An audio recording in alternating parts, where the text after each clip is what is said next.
I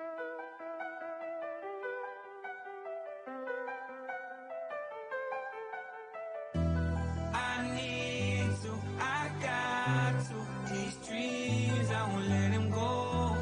These faces don't faze me. I'ma get it on my own. Cause I ain't never asked for no help. I just did it by myself. Can't nobody tell me no, no, no. And they ain't gotta love you. Long as you just love you, you gon' be alright on your own. Straight up the dome. Ladies and gentlemen, you just heard in the song, welcome to the Off the Dome Sports Podcast, your favorite sports podcast, where two sports lovers give their hot takes off the dome. Shout out to Ezzy for the new intro song.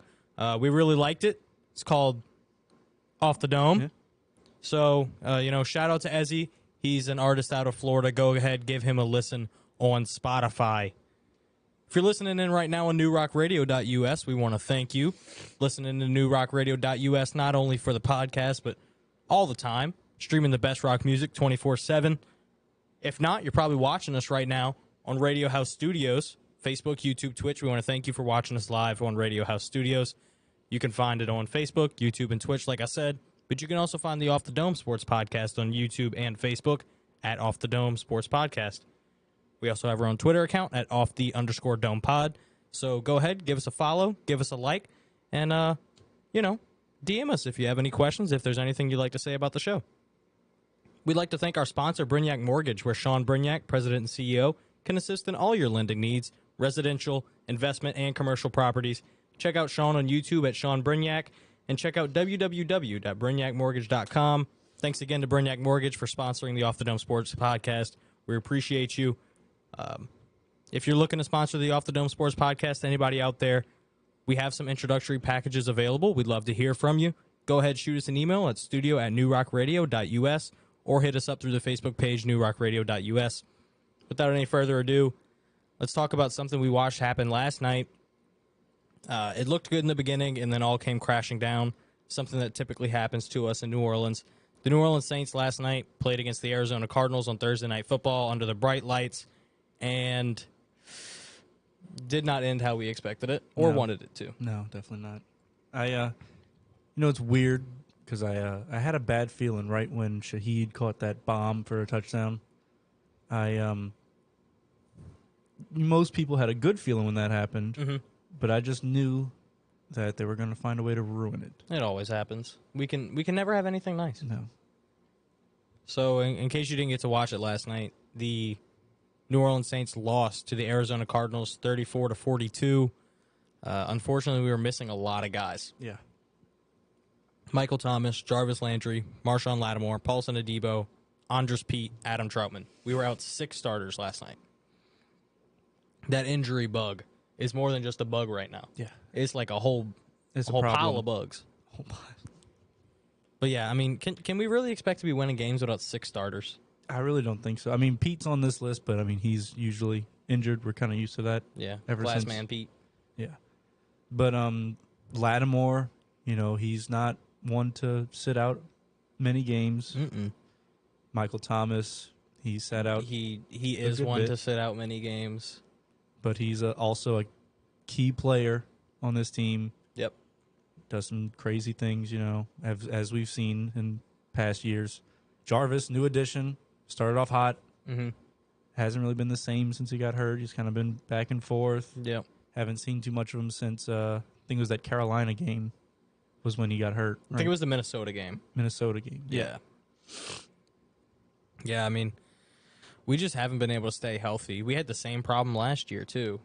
We ended up having the most starters out of anyone in the NFL at one point last season. And then this year we're out 6 in only, one of our first 7 games. So it's not something that we'd like to see, especially from a team we thought had really, really high expectations. As far as the quarterback goes, no pun intended, Andy Dalton literally threw the game away. Yeah. He had 3 picks last night. One, we were driving down the field and just threw one in the end zone. And then the other 2 were both pick sixes. Yeah. Right before the halftime, too. I'll give him the benefit of the doubt. One of them was not his fault. Yeah. Have that written True. down right here. It went straight through Marquez Callaway's hands, right into his face mask, bounced up, Yep. Marco Wilson catches the bounce, takes it in. runs it back. Yeah. Marco Wilson is also the guy who threw the shoe against LSU a few years ago, so it kind of all comes around. Yeah. He ends up screwing Louisiana anyway. Thanks, Marco. But yeah, if you take the interceptions out of Andy Dalton's game, he looks great. 361 yards and 4 touchdowns. Typically, if you tell somebody that, hey, my quarterback threw for over 360 yards and 4 touchdowns, you're like, holy crap, y'all must have smoked the other team. Nope, he threw 2 pick sixes. Of course, like you said, one wasn't his fault, but I mean, we were up 14-6 early in the second quarter, and then by halftime we were down 14-28. Yeah. So I mean, the game just turned around like the snap of a finger. Wasn't very nice at all. Soundman on the comments, can we cut 32? He is really bad this year and seems scared to make a tackle. That is 100% true. Our defense looks like they learned how to tackle like 20 years ago and haven't practiced since. Like they don't look like they care about tackling the other player. They look scared. Yeah, I mean, the injury bug could play a part. They've seen a lot of their teammates go down. They kind of tend to not want to get injured, especially when you're getting paid all this money to perform. Yeah. But you can't be scared of making a hit. You're the one making the hit, not receiving it. Yeah, and they do this weird thing where they run parallel to a player and then, like, kind of grab their ankles as they pass them up. Like, they don't... we both played football when we were little. We were taught, put your head down, wrap the guy around his waist, and bring him to the ground.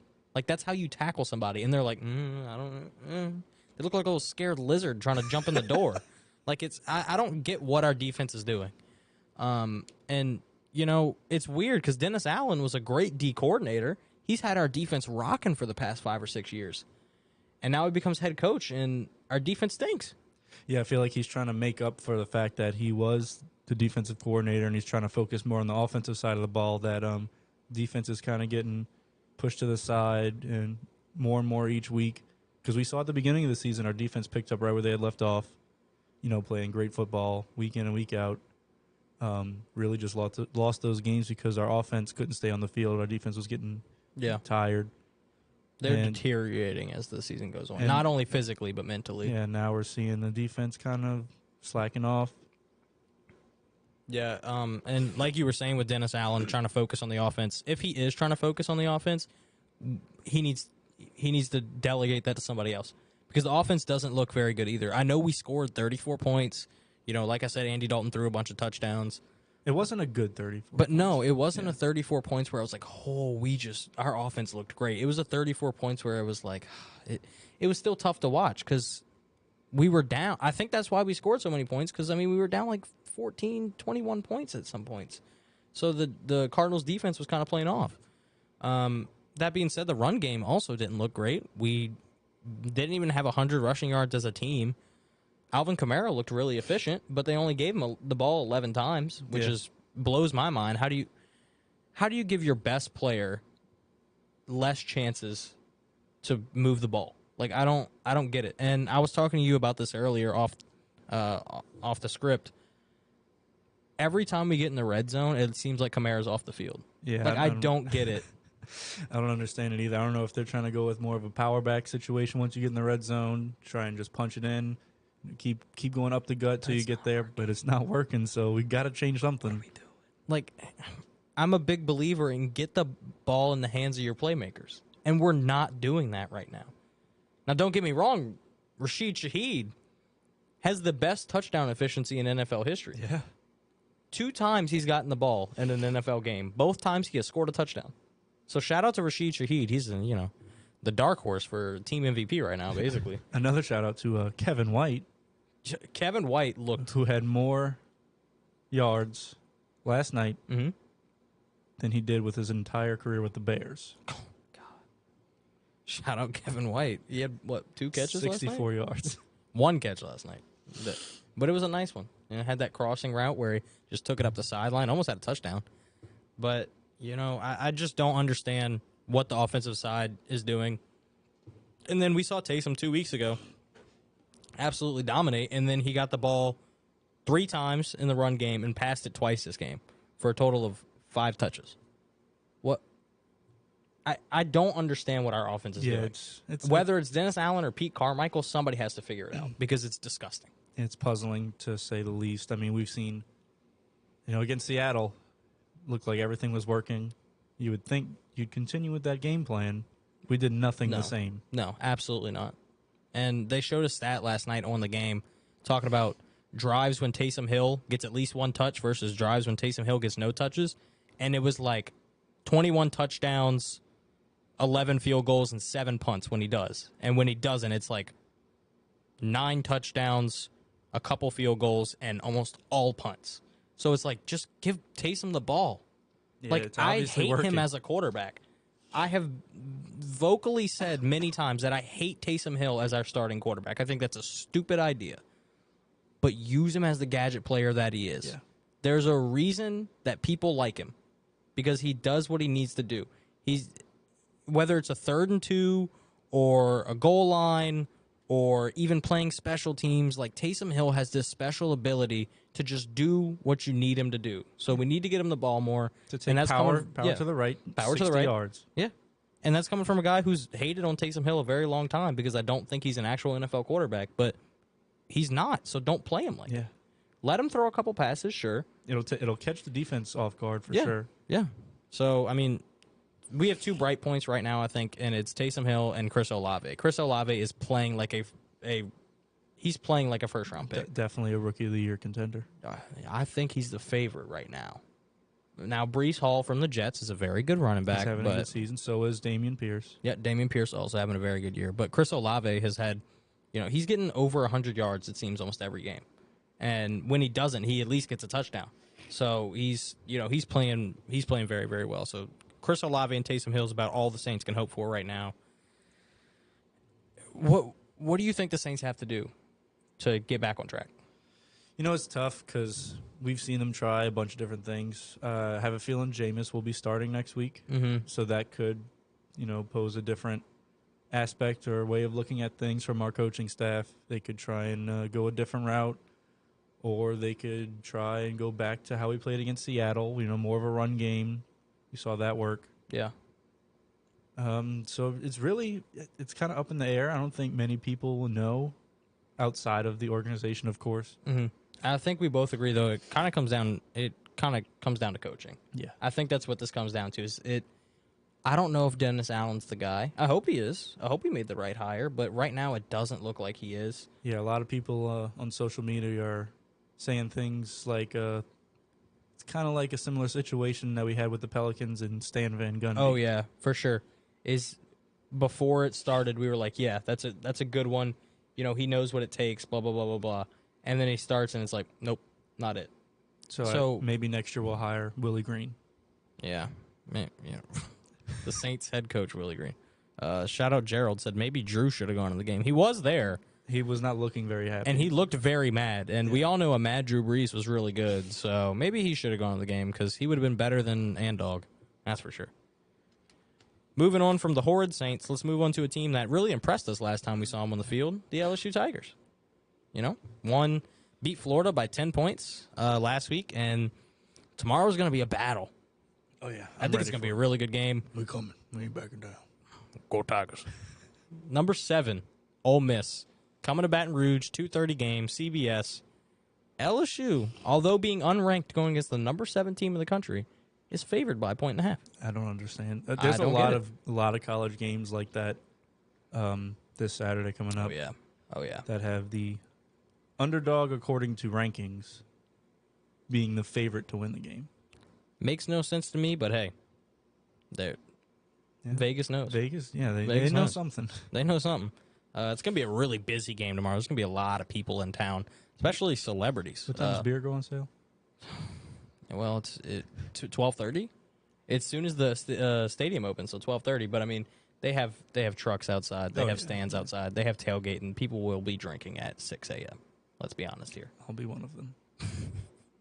But yeah, there's gonna be a lot of celebrities in town tomorrow. If anybody's familiar with Barstool, a lot of those guys are gonna be out there. Dave Portnoy, Big Cat, PFT. I love Big Cat. Big Cat's hilarious. They're all gonna be just a couple miles down the road from Tiger Stadium. And then you're going to have Matt Moscana and T-Bob Hebert are also going to be there live. So it's a big game for a lot of people. It's also homecoming. It's the homecoming game for LSU, so that adds a little bit of an allure. Unfortunately, the office that I work for at LSU does run homecoming, so I kind of have to work the game instead of being able to enjoy it. That sucks. It does kind of suck, but we'll catch some. Don't worry about it. Back onto the game itself, Jaden Daniels looked amazing last week. So, hopefully he can carry that over. He looked phenomenal against Florida. He looked confident. He looked ready. He was happy. Him and Brian Kelly were chopping it up, laughing. So I hope that continues on to tomorrow. Yeah, definitely. We got to have the chemistry building up between him and the head coach, obviously. We've seen Kyler Murray and Cliff Kingsbury going at it. Last night, yeah. Kyler was throwing a little expletives in there. Yeah, so we need to try and stay away from that for Jaden Daniels and Brian Kelly. Let's try and stay on the same page.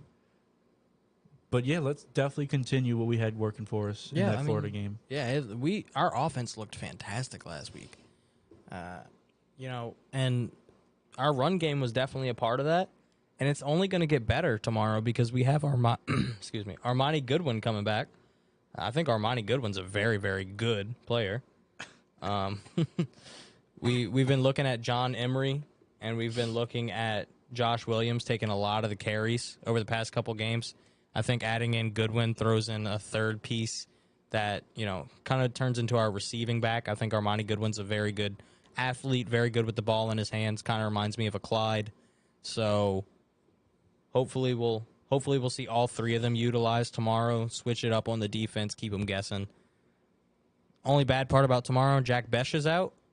Well, I don't know if that's necessarily bad. Might not fumble any more punts. Yeah, well, he can't fumble a punt if he doesn't play. Exactly.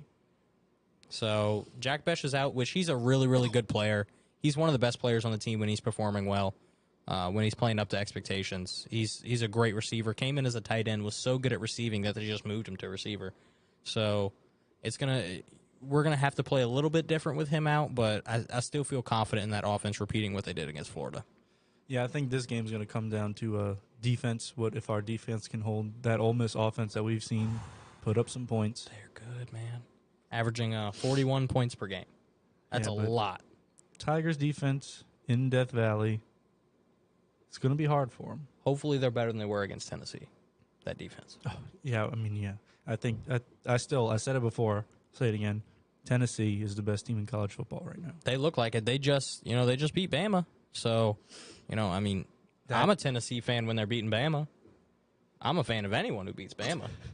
I hate them. Yeah, I think once they play Georgia, that'll settle.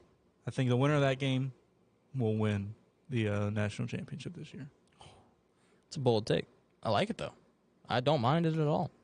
SEC dominates everything we do, so I'll feed into it. But yeah, that LSU defense better come ready to play tomorrow in Death Valley. Ole Miss's run game is crazy. 271 yards per game is what Ole Miss is averaging on the ground. And I would say, I would argue that LSU's run defense is worse than their pass defense, just from what we've seen recently. Tennessee destroyed them on the ground. Florida had over 200 yards rushing on the ground between Anthony Richardson and all the running backs, which, Ole Miss is a quarterback can run too. Jackson Dart is a really good athlete, and he can definitely move it on the ground. So we're going to have to be careful again. Make sure that quarterback doesn't take off on us. Yeah, I think containing him will probably be priority number one for the defense, keeping him in check, not letting him get I like to call them free yards, when pass rush isn't there all most of the game. He can kind of just scramble outside the pocket for a free 5-6 yards. Slide, get back to it. Yeah. I think, But LSU's also really good at that. Yeah. I mean, Jaden Daniels is insane. Yeah. He's one of the best running quarterbacks in the country. When he runs correctly. There are some times he runs when he needs to pass, and there are some times we're like, hey, you were running earlier when you didn't need to. Now you need to when you're not. So, but he fixed that against Florida. He did. Yes. In my opinion, he did fix that. So if he plays like he did against Florida, I don't know if we lose, which is crazy to say against the number 7 team in the country. But yeah, I think that Florida game, as far as goes with Jaden Daniels, I think that was the game where he looked the most comfortable, Absolutely. the most composed. You know, it didn't look like he was flustered or, you know, just kind of running around back there. He kind of looked like he knew what he was doing, like he had a plan, and he executed it perfectly. Yeah, he did. He played phenomenal. I'm hoping to see that again tomorrow. We talked about offense. We talked about defense. Special teams. They need to figure it out. Definitely our weak point. Definitely the weakest point in the LSU Tigers team right now is the special teams. I mean, what it feels like we muff a punt every week or a kickoff. We did it against Tennessee, opening kickoff, boom, muffed it. Tennessee scores early, momentum is automatically dead, and we have no chance in that game. We started off a season with a loss because of special teams. Yeah, started off with a loss because of special teams. You know, the Tennessee momentum was killed because of special teams. We muffed another punt last week. Special teams has got to figure it out. They looked good in the second half of that game. The kicking and the punting game itself, like the actual kicker and punter, looked good. Kicker last week, I think he had one field goal and perfect on extra points. Punter had literally one punt all game, so that speaks to our offense more than him, really. But on the return side of the game, we've got to get it figured out. Whether it's the blocking and they're scared to catch the ball or the actual catching of the football, something has to be done. Yeah, I don't know if they need to change some personnel around, find a new returner. Personally, now that I think Armani Goodwin's back, I think he should be back there. Yeah, I said that last time. Yeah, I think he's a really good athlete. I think he should be back there. Earlier in the week, LSU was the favorite for the game. Not sure what Vegas knows, but something is up with that. There is something up. Something's going on, Soundman. Is Soundman going to bet on LSU? We will wait and see. Oh, yeah. But yeah, He probably won't. no, he probably won't. He doesn't like to bet on the Tigers too much, especially this season. Yeah, well, I don't blame him. I mean, we're kind of inconsistent, but hey, I think we got to figure it out. Hopefully. That being said, what do you think the score is going to be tomorrow? Are the Tigers going to take home a dub? You know, I thought a while about this. Okay, Probably like a whole minute. oh, that's a long time for you. I do think they're going to come out on top. Let's go. I think Ole Miss coming into Death Valley, one of, if not the best stadiums in college football. Yeah, One of, if not the best fan bases. yeah. That place gets loud, Oh, tell me about it. especially for big games like this. Oh yeah. It's going to be packed. There's going to be a lot of people there tomorrow. That being said, I have LSU putting up 28 points Okay. and Ole Miss putting up 23. Win by 5. I don't mind it. I don't mind it so much that I also think we're going to win by 5. However, I think it'll be a little bit higher scoring just because I think both these offenses are really, really good. Not to talk bad about our defense or Ole Miss's defense. They're both really good, actually. Ole Miss's defense is only allowing, I think, 18 points a game. Ours is 21. So they're both pretty darn good. However, I think these offenses are very dynamic. It's a day game. They're going to have to show up and show out. Give me LSU 37, Ole Miss 32. Okay. I don't know what the over-under is for this game, so I don't know if that's the overhitting or the underhitting. I'm assuming it's the over because Alabama-Tennessee was only set at 66. They scored over 100. Yeah, that was a hell of a game, too. That was a great game. Really good game to watch. I've noticed something between these LSU Tigers and our New Orleans Saints. What is that? We've had very similar. I don't know what the word would be. I guess like outcomes. Mm-hmm. You know, we started off the season. Our offense was underperforming. Mm-hmm. but And our the defense was playing amazing. great. And Yeah. now it's the opposite. Now it's the opposite. Both teams have. You're right. Both teams had seen that. Both teams have seen that happen for sure. That Florida State game, the only reason we were still in it was the defense, and then Jaden Daniels led a great drive to end the game, but special teams lost it for us. But yeah, I think for both the Tigers and for the Saints, the defense is definitely underwhelming. Yeah. Soundman said the spread is actually down to 1 for LSU. Tigers are still favored. Let's go. Shout out. Go Tigers. And the over-under is set at 65. So mine would be going just over. Yours would be a little bit under. But, yeah, I like LSU tomorrow. I think they showed us in the Florida game what they're really about. So hopefully they can carry that momentum and carry it to a W tomorrow in Death Valley. Chance of rain? Never. Let's get into some bets, man. B&B's bets. We have to. We love it. You know, I was hot for a little bit. I was hitting some bets, whether I talked about them on the show or not. I was hitting some bets, some NBA bets. Speaking about NBA bets, we gave myself and you, with our special guest, Lottober was here. We all gave each a basketball bet, and they all hit. All of them. All of them hit. Even Lots, even minus Lots, 2,000. minus 2,000 lock. Absolute lock. Never a doubt. Jaylen Brown to score 15 points. He scored 35. Yeah. So Then he did it again.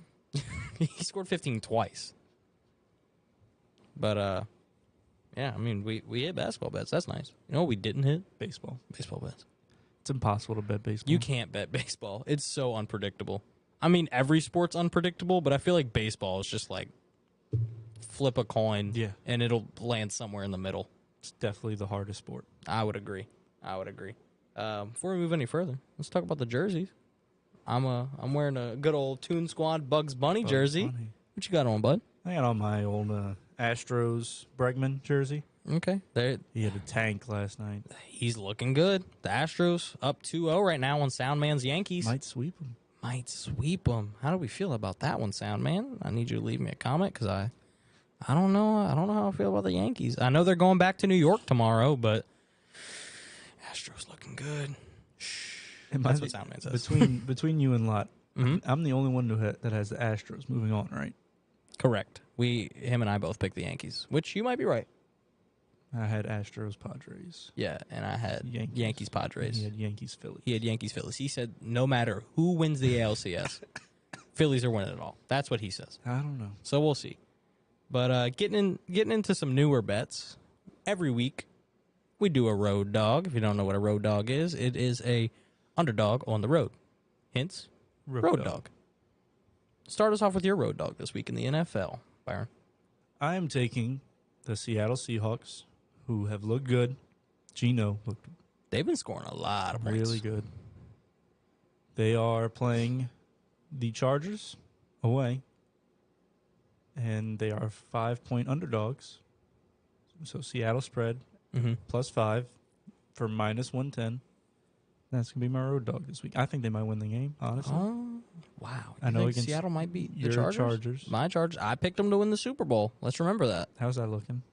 You know, they're 4-2. Could be worse. They've lost some games they should have won, though. Yeah, for sure. For sure. They're 4-2. Jacksonville. Yeah, they got blown out by Jacksonville. How's your Super Bowl bet looking, huh? 49ers are turning it around. How about them Broncos? Broncos are not. They're bad. They're bad. Which, to be Russell fair, Wilson is bad. Lott called the Broncos being terrible, and we did not believe him. Yeah, he was very right. But he also said the Bears were going to be good, so can we trust him about anything? I don't think so. That being said, my road dog are the Pittsburgh Steelers. They are 7.5-point underdogs on the road against the Miami Dolphins. That's going to be tough. Two big points about this game. Two is back. On both sides, right. So Tua is back for the Dolphins. So that's good news for them. Looks better for them. Bad news for your bet. Well, you just wait a second, sir. Don't jump the gun on this one. So the Dolphins, I think, will be better than they have been. They've looked pretty shaky since Tua's been out. Skylar Thompson looks like poop. Absolutely terrible. The Dolphins started off the season, I think were they 2-0 or 3-0? They were either 2-0 or 3-0. They were 3-0 because they beat the Bills. They are now 3-3. They've lost 3 in a row. Tua has been out for 2.5 of those games. Yeah, he got hurt on the following game when they played the Bengals. 2.5? I heard you and I ignored it the first Okay, cool. time. But yeah, Tua being back is definitely going to help them. However, they've also, it's not only the quarterback. Like, the Saints beat the Seahawks, and Andy Dalton had a bad game. So, I mean, but then again, Dolphins don't have Taysom Hill. So, But yeah, my other point to my bet, the one that favors me, Steelers just beat the Bucks. Now, the Bucks aren't that good. They are not as good as expected, and Tom Brady is the biggest douchebag on planet Earth. Chase Claypool won't be there, though. I don't think that matters to me. I don't like Chase Claypool, whatever his name is. Yeah. But, yeah, I don't... Speaking about Tom Brady for just a second, I know everyone in New Orleans doesn't like him anyway, so I can talk bad about him. We can make him look even worse now. So if you haven't caught up on the Tom Brady news, so typically, one would assume that an NFL team would all fly together to the city in which they are going to play an away game. They would stick together as a team. They'd stay at the same hotel, bond together, practice together, run warm-ups together. Not when you're Tom Brady. Tom Brady left the team on a Friday night to go to Robert Kraft, who is the owner of the New England Patriots. Went to Robert Kraft's wedding, stayed there, and then flew in on a private jet to Pittsburgh to go play against the Steelers. And then, my favorite part of it, had the audacity during the game to yell at his O-line and tell them they didn't care enough. Excuse me, sir. Tom Brady. You just flew in on a private jet separate from your team, and then you're telling your team that they don't care enough? Sounds like Giselle's getting in his mind. You left out my favorite part. What's your favorite part? Train hype. Train hype. Everybody do a shot. All right. Oh, you don't have any water Yeah, left. finish my water. All right. Well, I'll take some water. You got to take a double. It's a lot of water.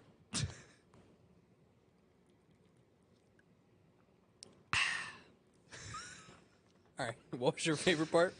So, NFL players, they're away from their family a lot. Mm-hmm. Tom Brady's about to be away from his family for a long time. But they get paid a lot of money to do so.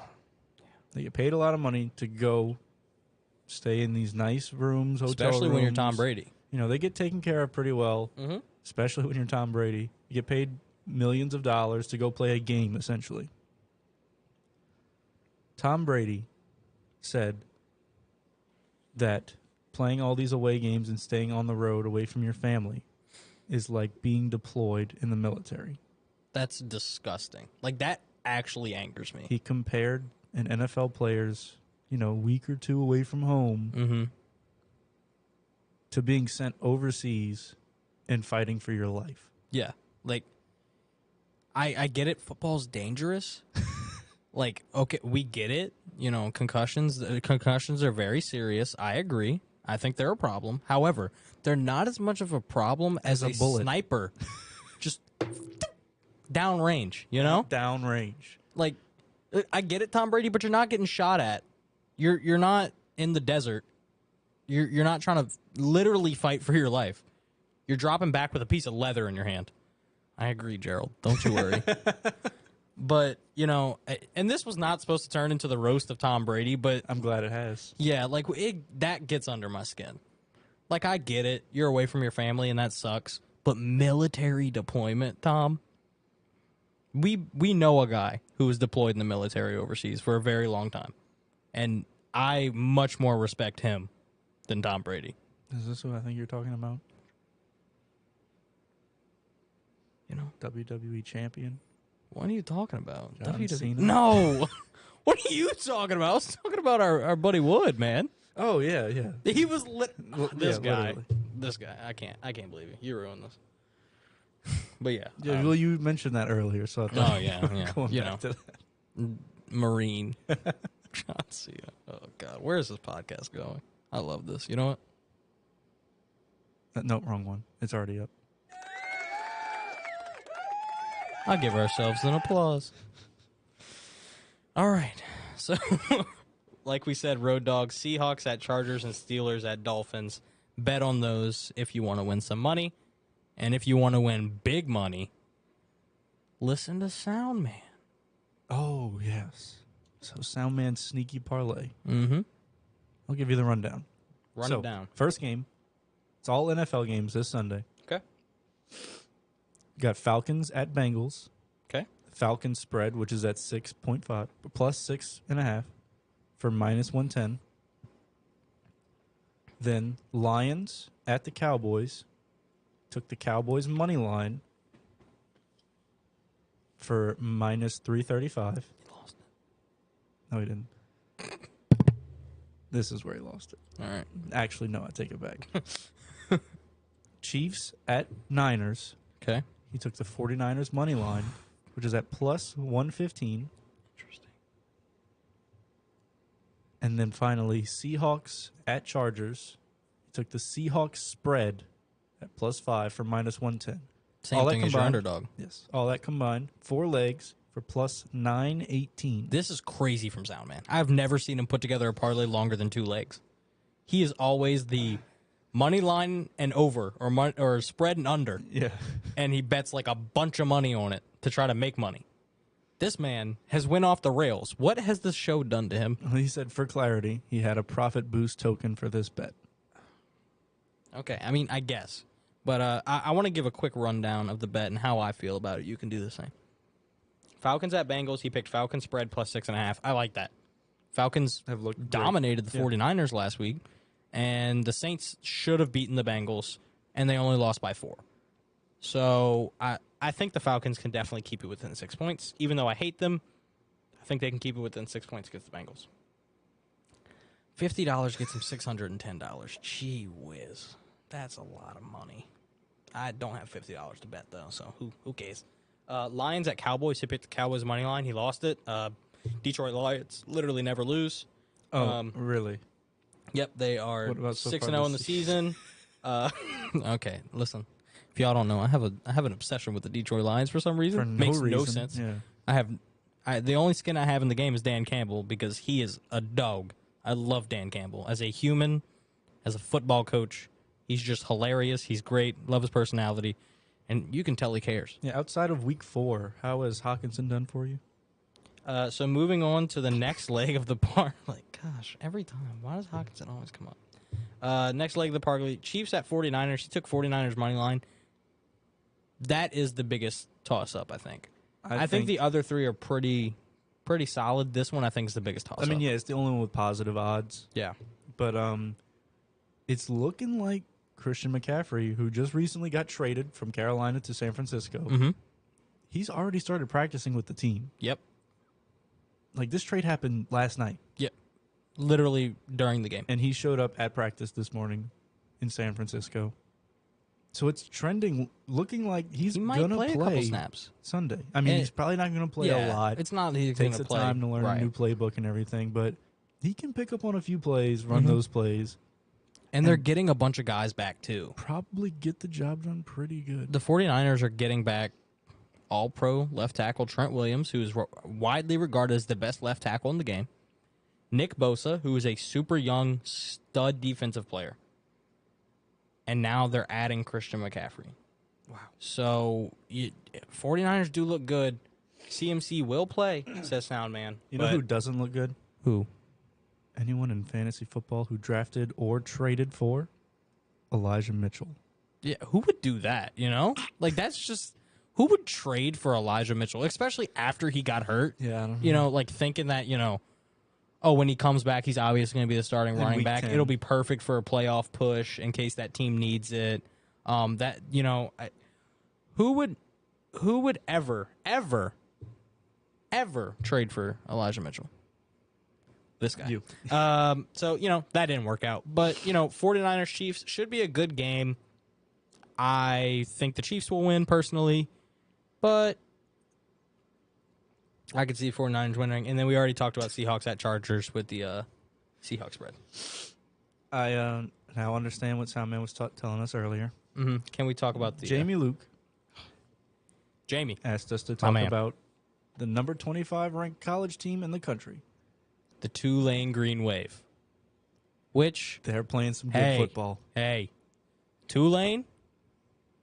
Tulane's looking good. They are ranked higher than LSU. When's the last time we said that? Never in my lifetime, that's for sure. But Tulane's looking good. And from what I saw, they actually have a sold-out game tomorrow against Memphis. Yeah, they're playing Memphis tomorrow at 2:30. They Same time as LSU. Wow. Oh, hopefully nobody's LSU and Tulane fans, so you're going to have to pick Tulane one. is 6-1 overall. Mm-hmm. 3-1 at home, 3-0 on the road. Interesting. They're playing Memphis tomorrow at home. Okay. I mean, I'm not going to sit here and pretend I know everything about Tulane. I don't go to Tulane, so I don't know a lot about them. I do go to LSU. That's why I'm so passionate. But, from what I've seen, they look really good, and they've beaten some good teams. It's not like they've only played absolute scrubs. Yeah, they beat Houston. They started off the season, beat UMass 42-10. UMass stinks, so fair enough. Next week they beat Alcorn State 52-0. Wow. Which, I mean, it's Alcorn, but it's a blowout shutout. Yeah, 52. Yeah. I mean, come on. Then they beat Kansas State, Who 17-10. Kansas State is really good. You know who Kansas State's only losses to, actually? Tulane. Crazy how that works, huh? Then they lost to Southern Miss by 3, 27-24. I don't know how you go from beating Kansas State to losing to Southern Miss, but, any given Saturday. Any given Saturday. Beat Houston in overtime, 27-24. Mm-hmm. Beat East Carolina 24-9. And then last week beat South Florida 45-31. I mean, shout out to Tulane. We're not Tulane guys, but they're a Louisiana team. I have no problem with it. So keep on winning, Tulane. To finish Go off their Wave. schedule, they got Memphis tomorrow, They can win that. followed by Tulsa. I don't know if Tulsa's good or not. Probably not. Not really. Okay. Followed by UCF, then SMU, and then to end the season, they play Cincinnati. Okay, so those last 3 weeks are against, fairly good teams. UCF has former Auburn coach Gus Malzahn, so they're like I said, I don't know much about Tulane. I also don't know much about UCF, but I'm assuming that UCF, SMU, and Cincinnati can all put up a fight. However, I like Tulane winning. It looks good for Louisiana. Yeah. So shout out to Tulane. Shout out to Jamie. We mentioned the number 25 college team in the country. Not that we know a bunch about them, but we hope they win. Yeah. Moving on from college football into something we do as much as we can, a little something called the Fantasy 5, where we talk about fantasy football for 5 or more, mostly more minutes. So to start off, let's get back to something we just touched on, that CMC trade going over to San Fran. How do you think that's going to affect the fantasy landscape? Well, as we talked about it, some idiots like yourself Do not call me an idiot, sir. traded for Elijah Mitchell. I am dumb. I am not an idiot. So obviously, with Elijah Mitchell being out, of course, Elijah Mitchell owners already seen, the bad end of the stick. And now with CMC being there, it gets even worse. Because with him coming over, Elijah Mitchell, they might just save him. Yeah. They might just wait till he's 100% healthy, not risk getting re-injured. Mm-hmm. I think now he's scheduled to come back around week 10.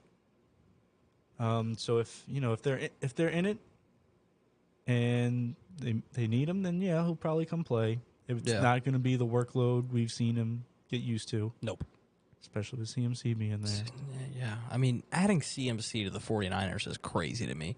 Because Yeah, if they make the playoffs, it's going to be a dangerous squad. the playmakers on that team now, between Deebo Samuel and CMC, two of the most versatile position players in the league, who can they can basically both play running back or receiver. Yeah. Equally good at it. well. Yeah. So I think it's really good for San Fran to add CMC. Mm-hmm. And, they're only 3-3 right now. I think CMC automatically, obviously CMC automatically makes them better. That's not even a question. But they don't lose games to the Falcons if they have a CMC. Yeah. Not that Jeff Wilson isn't good, but it's Jeff Wilson. Do y'all know who Jeff Wilson is? Because I didn't before like 2 years ago. He stepped up in a big way, though, with No. Mitchell being He's out. been playing well, but he's not Christian McCaffrey. Well, yeah, few people So- are. True. So I think as far as fantasy football goes, CMC, I think his production goes up. I know he's going to be less of a focal point, but you see it all the time that the good fantasy players often are on good teams. If you're on a bad team, even if you're the only good person on a bad team, everyone else around you is bad. So they can just focus on you. So I think CMC getting added to an offense where they have a, at least a competent quarterback, better than either Baker, Sam Darnold, or PJ Walker, and Jimmy G. We've seen him lead the team to the Super Bowl and to the NFC Championship multiple times. Mm-hmm. And then they have, like we said, Deebo Samuel. They have Brandon Ayuk, who played really, really well last week in fantasy as well on my bench. And then they have George Kittle, too. So they have plenty of weapons on that San Fran offense. I think CMC will fit right in, and I think his production will go up. So if you are a CMC owner, do not get scared. You may be helped in the long run. Yeah, I think Jimmy G, or as I like to call him, Vanilla Vic, gets a bad rap. Like, he's made some questionable calls. Mm-hmm. I don't think he's a bad quarterback by any means. Obviously, he's been to the Super Bowl, been to the NFC Championship. He's just dumb. He's very handsome, though. He's a handsome man. He's not very decisive sometimes. Yeah, he makes very bad decisions. We've seen it time and time again. So moving past CMC, we do a little something too called the fantasy MVP. Somebody we think is gonna win you a week if you have them. They're gonna either outperform their projection or just have a really, really good week. Why don't you start us off with your fantasy MVP for this week, Byron? Gladly. I've picked this player before, and it worked out great for me. Ended up putting up like 50-something points, but who's counting? Apparently you. Yeah, me. I am counting. Because he is my quarterback. I have Lamar Jackson playing Cleveland, who we've seen give up tons of points. I mean, they... to, like touchdown Bailey points. Zappi looked great last week. Along with fantasy points. Mm-hmm. So I have Lamar Jackson versus Cleveland, who is projected 35.4 points. That's crazy that he's projected that much, and he still might surpass it. He had a really bad week last week. I definitely have no problem with him. Yeah, he still got like 26 points last week. Was it that many? Yeah. Wow. Well, he had a bad week on paper. He would have had over 30 had he not thrown 2 back-to-back picks. Yeah. My fantasy MVP is somebody who is also... He's on my team. He's a guy who has not performed well this season very much. No. He's like in the running back 3 territory when I need him to be in the running back 1. Goes by the name of Ezekiel Elliott. He is going against my Detroit Lions, and he's projected 19.6 points. I feel like Zeke hasn't been as good as he is supposed to be for 3 straight years. Mm-hmm. I would agree. And yet somehow, the 2 seasons before this, he ended up in the top 12 both times. So I don't know how he does it. I think he just gets a lot of touches. I don't care how he does it. If he does it, that's all I need. Just get the fantasy points. I don't care if it looks good. But yeah, he's projected 19.6 against the Detroit Lions. The Detroit Lions have given up so many points to running backs. They have a terrible defense. Their offense is pretty good, but their defense is so bad. Like, unbelievably terrible. So, I think the Cowboys are going to probably play pretty darn good against them, especially with Dak coming back. And I think Dak coming back is a big thing for Zeke because I don't think teams were as scared of Cooper Rush as they will be against Dak Prescott. I don't know if that's a hot take or not for all the Cooper Rush fans out there. But Dak Prescott is coming back from injury. So, Ezekiel Elliott, I think he's going to go over his 19.6 projected points. The offense will be opened up a little bit with Dak coming back. They're playing against a bad defense. Everything's kind of adding up for me for tomorrow for Zeke to have a great game. Yeah, Lions defense has been too good. So you might hit on that one. Let's go. I hope so. So, before we get into our last little segment here, I wanna give a quick little update on our New Orleans Pelicans, a team everyone loves, especially us two sitting right here. They are currently beating the Charlotte Hornets. They have 9 minutes and 45 seconds left in the fourth quarter. They're up by 6. Hey, Pelicans are good, man. Yeah, I was watching the game the other night, and I mentioned to our group chat that Pelicans are a good team, but I think what separates them from other good teams this year is they just look like they're having fun out there. Yeah, you said like they looked like they were playing like blacktop basketball. Yeah, they don't look like they're like fundamental like pick and roll triangle offense. Like they just look like they are a group of guys who enjoy playing basketball Yeah, together. it looks smooth. It works well. Mm-hmm. And, you know, I think it helps that Willie Green's one of the youngest head coaches in the league. He's something in his mid-40s. So, Maybe he's 46. shout out Jenny. He's close to death. But, yeah, Willie Green's a great coach. We have a great team. I love the Pelicans this year. If y'all didn't catch it the other night, I think it was Wednesday night, they played against the Brooklyn Nets, beat them 130-107. The Brooklyn 23-point win against a KD, Kyrie, Ben Simmons big three. That was bars. Oh my gosh, I'm a rapper. But yeah, KD was KD. He had a great game. But Kyrie didn't do anything. Ben Simmons didn't do anything. And their bench didn't really do anything. So Pels defense is looking a lot better than I thought it would, especially against a team that has a lot of offense like the Nets. And then they scored 130 points. in the season opener. The big three, Brandon Ingram, Zion Williamson, CJ McCollum, combined for 75 points. That's huge. When your big three is combining for 75 points, they score over half of our points by themselves. Yeah, needless to say, if you're not that big into betting, but you do a little bit, or you don't bet on basketball a lot, bet on the Pels. Bet on the Pels. Over on wins. Oh, yeah. I mean, we all did, and for a good reason. And, you know, I had $10 on my FanDuel account, and I bet 5 of it on Brandon Ingram to win MVP. I did it. I'm like that, you know. Oh, Jamie's 46, too? I've been waiting 46 years. Sorry, Jamie. I didn't know you were that old. But, He's 1 month younger than Jenny. Oh. a little inside baseball right here. But, yeah, Zion is him, by the way. Himothy Zion. Zion Himothy Williamson. Like, literally, like, I don't care what anyone says about Zion. Oh, he's too big. Oh, he weighs too much. Oh, but shut up, dude. He's 6'7". He's the second heaviest player in the league, and he's still dominating your favorite team. So, like, shut your mouth and watch Zion Williamson work. That dude is awesome. I mean, it's ridiculous. And then, not even to mention our role players. Jose, amazing. Trey Murphy went 4 for 6 from 3. What? I mean, he's a dog. What? Herb Jones. What? Defense. What? Defensive Player of the Year, Herb Jones. What? Dude, I'm telling you. We saw him lock up Kevin Durant. Yeah, I mean, Kevin Durant is like 6'11" with one of the highest jump shots in the league, and Herb Jones just went up and like he's right there with him. Just blocked it, just acting like it's nobody's business. Like I don't get how this team could. I know I'm biased, but this team is so good, bro. It just excites me so much. I love this Pelicans team. And then update right now, Valanciunas is leading us in points right now.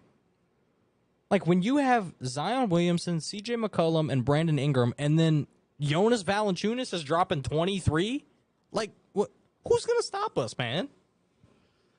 We're like that. Herb Jones has scored 0 points this game, and it still has +9 in the plus-minus. Like, that's what we're doing right now. That's what we're doing to teams.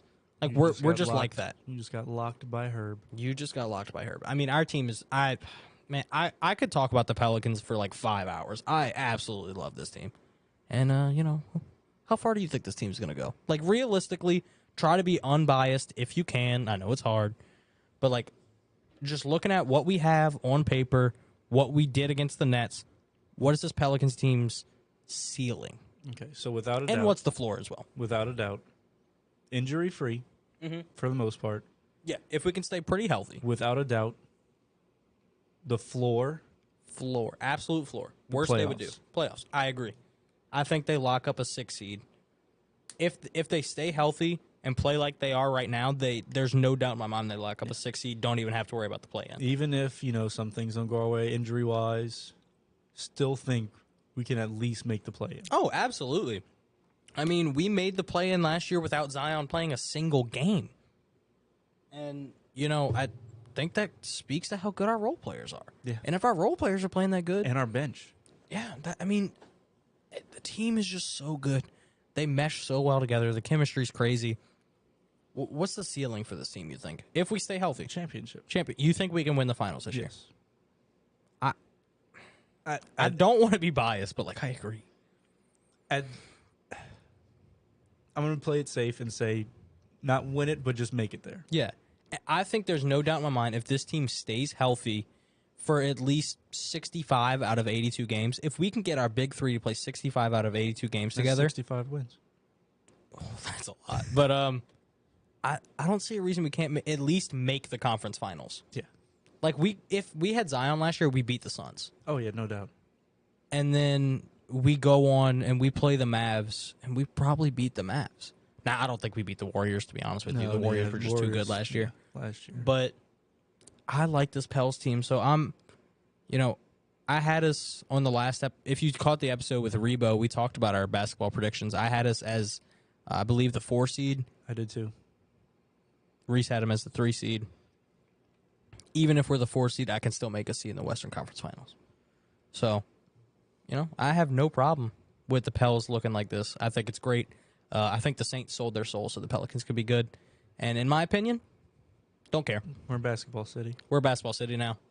Welcome to New Orleans, a basketball city. So one final update before we move on. Pels are only up by 2 right now, so this entire time we've been talking good about them. They've been losing the lead. So let's stop talking about them so they can get back on track. 7 minutes left. They're up 96-94. We're distracting them. We are distracting them.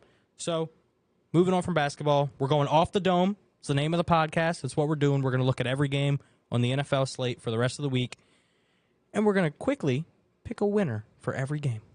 All right.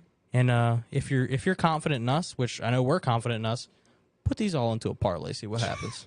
Don't do that. Don't do that. You're going to lose money. But anyway, all right. Here we go.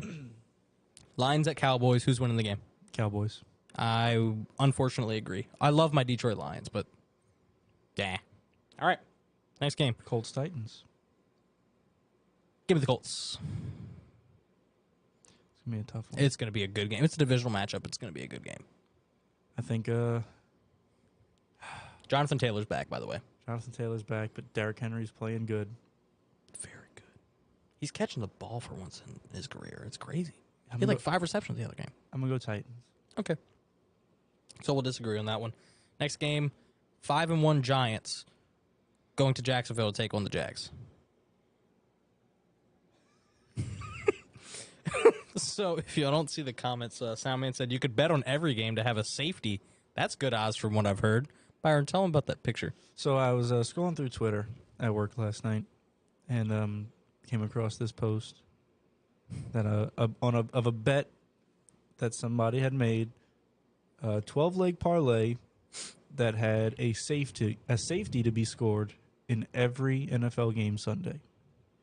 What was the actual bet and how much they would win? So he bet $1 on it $1 to win $5.7 trillion. He could pay off like half the country's debt with that. Barstool would be bankrupt. Oh, I mean, it wouldn't exist. There's no way they can actually pay that man. I don't know what's. Imagine there's a safety in every game. This world's gonna end. There will be a new world leader. And his name is whatever that guy's name is. Yes. So yeah, getting back on track. Giants at Jags. Who's gonna win? Giants are looking good. They're 5-1. Giants are looking good. Jags have kind of fallen off from what we saw at the beginning of the season. Mm-hmm. But I hate the New York Football Giants. They should not be. There's 5-1. no reason they're 5-1 right now. Give me the makes no Jags sense. to get back on track. I hate that the Giants keep winning, but they're gonna keep doing it. I don't know how. I don't know how they keep winning, but It's not because of Daniel Jones, I can tell you. no, I think Saquon Barkley is an absolute dog. Carrying the team on those huge quads. Shawnee just shout out Shawnee. He just said fake good. I agree. I think they are fake good. Fake 5-1. They are fake 5-1. There's no reason they're 5-1, but hey, there's a reason they've got 5 wins. I don't know what's happening. They'll get a 6th one. Sure, give it to me. Next game, Browns at Ravens. Ravens. That we agree. Falcons at Bengals. Bengals. Falcons to cover the spread just for Soundman's bet. Packers at Manders. 2 teams that are underperforming. Well, I mean, I don't know if Manders are necessarily underperforming. They were going to be bad, but they're underperforming from what we saw early in the season. Yeah, for sure. They definitely raised our expectations with the first few games, and then came crashing down. just pooped on all of our dreams. I hate when my dreams get pooped on. But yeah, Packers at Manders. I'm taking the Packers. Yeah, Packers are going to figure it out. You I can- know they're You like can never count they're out Aaron 500 right Rodgers. now, but Yeah. Aaron Rodgers won 2 MVPs in a row for a reason. Packers are going to figure it out at some point. Next game, Buccaneers at Panthers. Divisional matchup. Bucks. Bucks. They lost last week. But the Panthers have PJ Walker at quarterback no and lost CMC. CMC. DJ And Moore's Robbie getting traded Anderson. soon. Robbie Anderson just got traded. I mean, Actually, stop you there. stop me there. Carolina released a statement saying DJ Moore is considered an integral part of that franchise, and they do not plan on trading him. But CMC isn't. Carolina is a poop franchise. Poop franchise. They hired Matt Rule and fired him after 3 years into a 7-year contract. I'm glad they're in the NFC South because at least we're not the worst team. Texans at Raiders. Raiders. Don't do this to me. I'm kind of thinking about it. I was too, and then As the Raiders. I mean, they've got too much. I love Damian Pierce for the Texans, but the Raiders have too much talent to be as bad as they are. They'll figure it out, right? I think that's my rationale for every one of these games. They'll figure it out. So, Raiders, they'll figure it out. Yeah, it makes sense because we're at that point in the season where if you don't figure it out soon, You're done. yeah. And the Saints are knocking on that door right now. Another team that's knocking on that door, Denver Broncos. They're playing at home, but they've got a red-hot Jets team. Jets. Just beat the Packers. Are you taking the Jets I'm over the taking the Broncos? Jets. Guess what? So am I. Sauce Gardner's like that. Zach Wilson, I don't like him. I don't think he's that good, But he's undefeated. but he's playing well. Brees Hall is a dog. Michael Carter's a really good backup running back to have. So, give me the Jets, Jets. Seahawks at Chargers. Hawks. Chargers. You're going to regret this. You're going to regret this. Seahawks, man. Hawks Get to out of my cover face. +5. Yeah. If the Saints can beat the Seahawks, so can the Chargers. I don't know. Whatever, man. Chiefs at Niners. This one's going to be good. I'm really excited about this game. This is going to be a good game. Niners. Chiefs. We usually don't differ this much. I know. I like it. Yeah, I bet you do. Because one of us is going to look real One of us dumb. is going to look real stupid. Or both It's of probably us gonna, will. It's probably going to be me. But yeah, I'm taking the Chiefs. The Chiefs are good. 49ers about to be good. Yeah, we'll see. Then we've got my underdog, my road dog, Steelers at Dolphins. I'm taking the Pittsburgh Steelers with Kenny Pickett. I will take Tua's return and the Dolphins. Okay, fair enough. I mean, I get why you're taking the Dolphins. They're probably going to win, but I want the Steelers to win. So, Kenny Pickett. And then Monday Night Football. We're gonna go deeper into this game This game's going to be upsetting. on Monday when we have our next episode. But we're not going to give our winner yet. Sorry about it. But let's give a little quick preview of the Monday Night Football game before we get deep dive into it next Monday on our next episode. I'll tell you what, it's Bears at Patriots, and there's an obvious team that's going to win. That's all I'm going to say. The Bears. And on that, I would like to say goodnight because I think he needs some sleep if he thinks the Bears are going to beat No, the I Patriots. don't. I was just Yeah. representing Lot. Sorry, he would Lot. be here. Looks like your head's getting shaved. I know Lot would pick the Bears, He would, and he would be wrong. even though he's a Patriots fan. He is a Patriots fan, and he'd probably still pick the Bears because I don't know what's going on with him. He doesn't know baseball either. Apparently, baseball guy went 0 for 4 in the wild card round. So, But yeah, I'm definitely taking the Patriots. yeah, we'll get deeper dive into it on Monday when we have our next episode. But y'all can already guess we're taking the Patriots. So yeah, that's our episode for tonight. It was a good one. I liked it. We talked about the Saints and how bad they are. We talked about LSU and how good they are. Then we gave you some good bets, some fantasy football, and rounded it out with picking all the NFL games this weekend. So hopefully you enjoyed it. I want to thank everybody listening in on newrockradio.us. Thanks everyone for watching in on Radio House Studios, and thank you, Sean Brignac, for sponsoring the Off the Dome Sports Podcast. Make sure to check out Brignac Mortgage, www.brignacmortgage.com. Residential, commercial, investment properties. He's got it all. Make sure to check him out. And shout out to Ezzy for our intro song and our closing song. So one more time, thank you everybody for watching. Outro. That's a much better word than closing. That's what it's called. Shut up. Anyway, thank you everybody so much for watching. Radio House Studios, newrockradio.us. This has been the Off the Dome Sports Podcast with Bryce And Byron. and Sound Man in the back. We love you. We thank you. See you next time. Can y'all quit acting like y'all didn't know? Yeah, took a break, but better hold your nose. Yeah, I've been cooking, don't inhale smoke. Been busy dropping hooks.